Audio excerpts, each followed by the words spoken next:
Da parte sua nessun passo indietro riguardo a questa ricompensa pseudo taglia, non è pentito di averla fatto? Taglia è una brutta parola perché è sulla persona e quindi insomma non la mettiamo, però ricompensa assolutamente sì.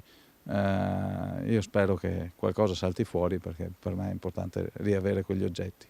Francesco Rigamonti non torna indietro. L'imprenditore a cui è stata fatta esplodere la cassaforte nella sua villa a Pieve di Soligo è determinato nel perseguire la sua iniziativa, dare una ricompensa per chi avesse qualsiasi informazione da fornire a lui o alle forze dell'ordine per riuscire a recuperare i gioielli di famiglia. Sì. Perché l'ha fatto?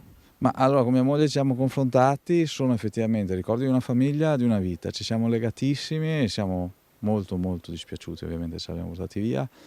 Pensiamo che al valore al quale possono rivendere questi personaggi gli daranno 4-5 mila euro per il valore dell'oro.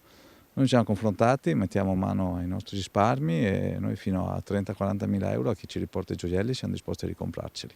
Nel frattempo la paura non cessa a Farra Soligo nella morsa dei malviventi, con bande di professionisti in grado di svaligiare 4 case in meno di 2 ore, come la notte di San Silvestro. Loro sono entrati da qui dopo aver ripulito di fatto altre 3 case che sono qua sopra, quindi sono scesi per i vigneti, che vuol dire che secondo me conoscevano bene il territorio, e ci sono portati una scala e sono entrati alla vetrata di un piano superiore tirandola giù penso con una mazzetta e facendo un buco. Riguardo alle polemiche innescate con la sua idea, l'imprenditore è caustico. Io capisco che questa scelta non possa essere appoggiata dalle istituzioni, però le istituzioni devono capire che finché non si ha la certezza che li prendano, anzi l'impressione è che questi la facciano sempre franca.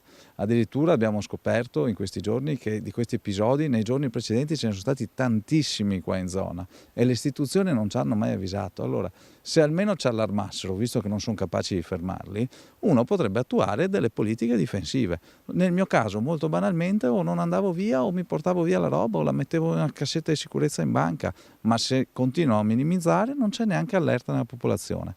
Una popolazione allertata è di per sé una popolazione più attenta e penso possa essere un'ottima barriera al dilagare di questi fenomeni criminali.